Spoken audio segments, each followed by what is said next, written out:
sí, profesor. Adelante. Muy buenas tardes, Isis Álvarez. Buenas tardes acá a los compañeros en la mesa. Buenas tardes a Karina, Francis, Josema. Buenas tardes, país que nos escucha a través de esta potente emisora, la Z101. Miren, señores, para el año más o menos, cuando empezaba el año 2000, se comenzó en el país a hablar sobre la necesidad de un código procesal penal garantista.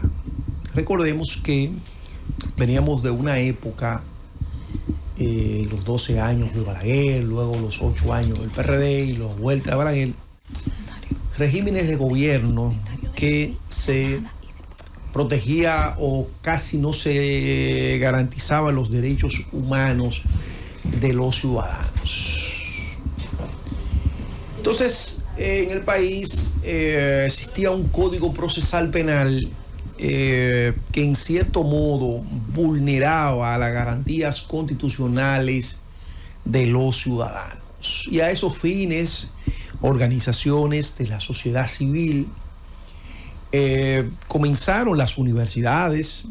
En ese sentido, la Universidad Autónoma de Santo Domingo jugó un rol muy importante, académicos, bueno, personalidades de la vida social, levantaron su voz por la exigencia de un código que fuera garantista de los derechos fundamentales. Cuando nosotros abogamos por garantías, muchas veces se piensa que se está abogando por la garantía o por la protección de los delincuentes.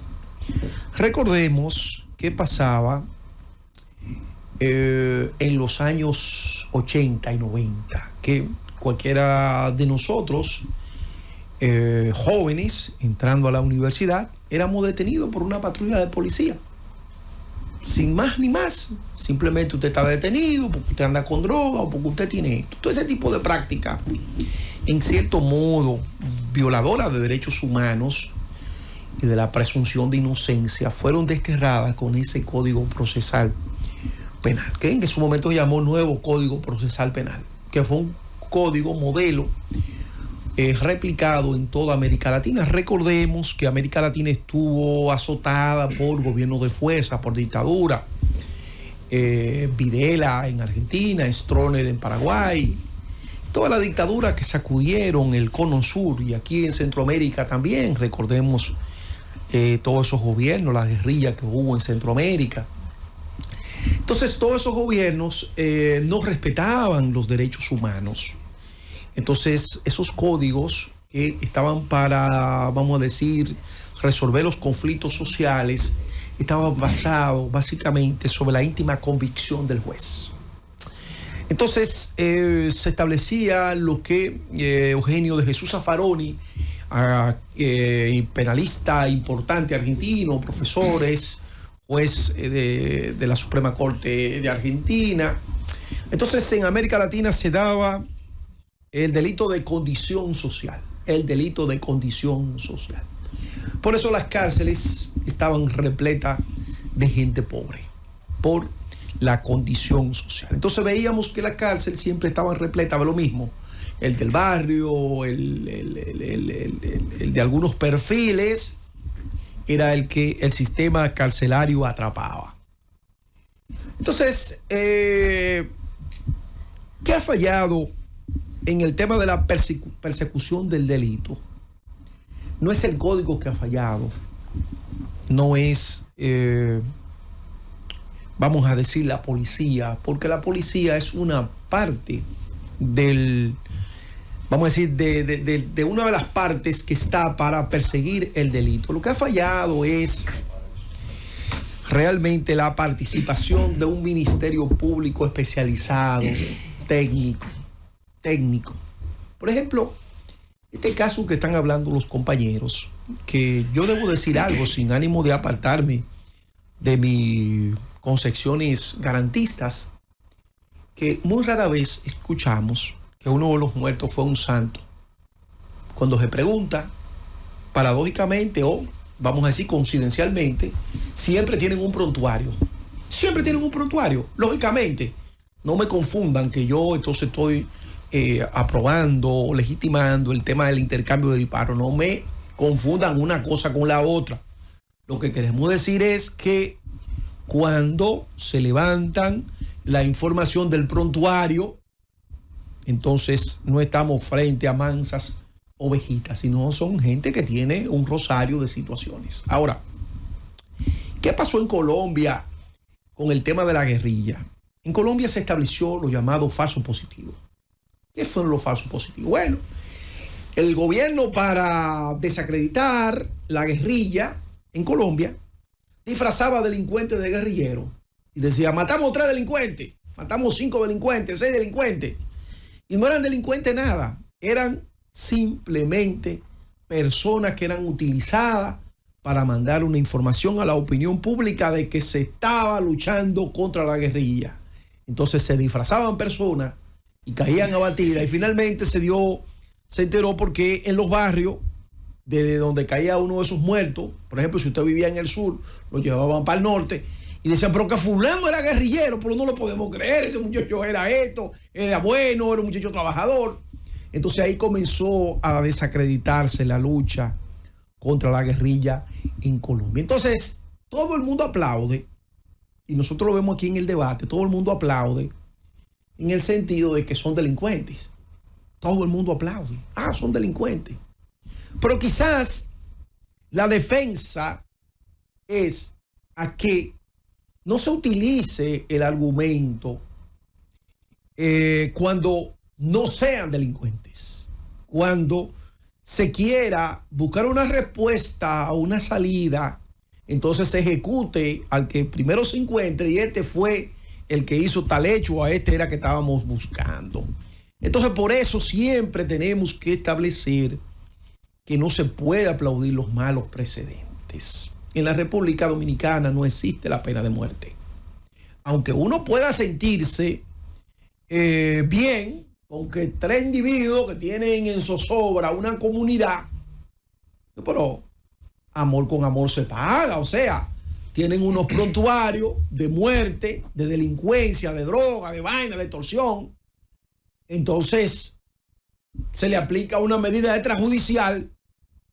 Quizá la gente no lo va a manifestar públicamente, pero a su interior dicen: qué bueno que salieron de esas lacras sociales, como piensa la población en su gran mayoría. El problema no está ahí.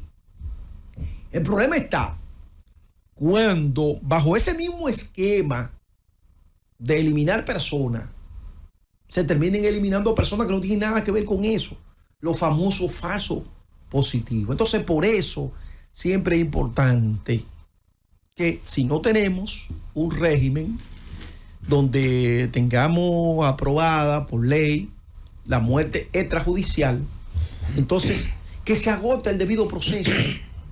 Lógicamente, en una sociedad como esta, vapuleada por la delincuencia, la gente no quisiera esperar el larguísimo proceso de la justicia, lo más parecido a la obra de Kafka, el proceso de vericuetos. Entonces, que la gente no viene y opina, no viene a testifica, porque entonces si testifica lo matan o lo amenazan porque no hay una protección de testigos. Entonces, ¿quiénes son los que realmente cobijan, aupan la violación de los derechos humanos? ¿Quiénes son?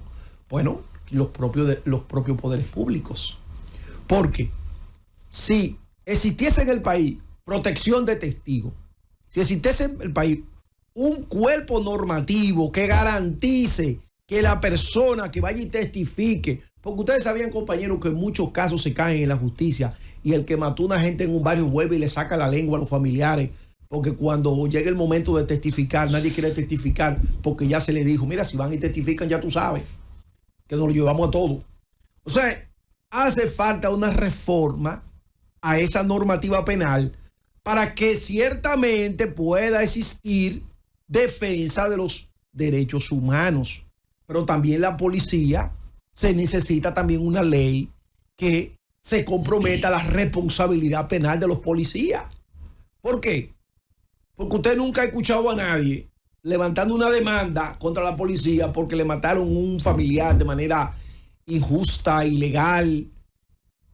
Porque ¿cuál es el criterio para eliminar un delincuente?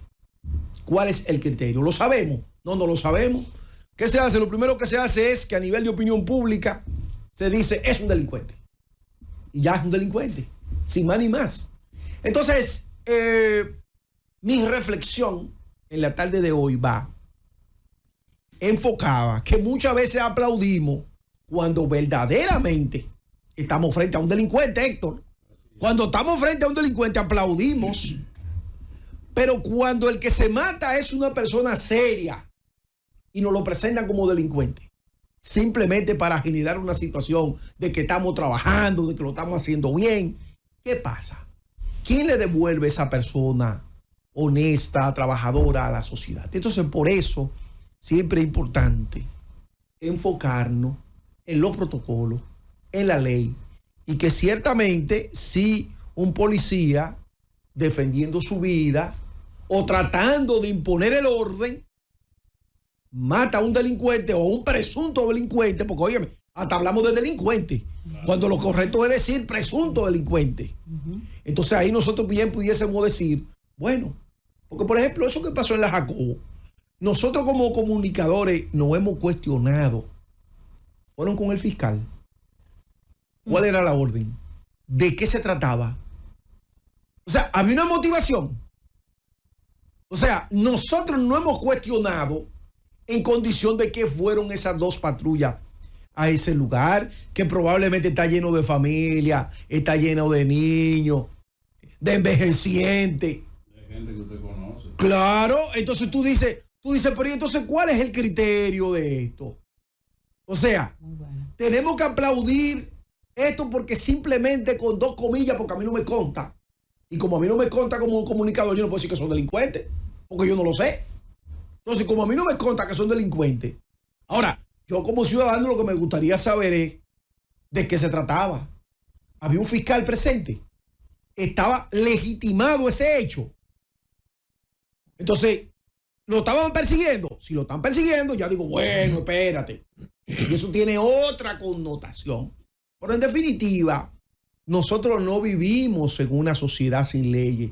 No vivimos en una dictadura. Eso es lo que nos diferencia de la dictadura, la democracia.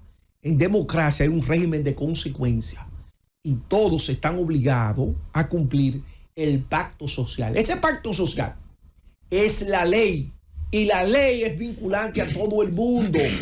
A todo el mundo. ¿Por qué? Porque es muy fácil quitarse una persona de encima sobre la etiqueta de que es delincuente.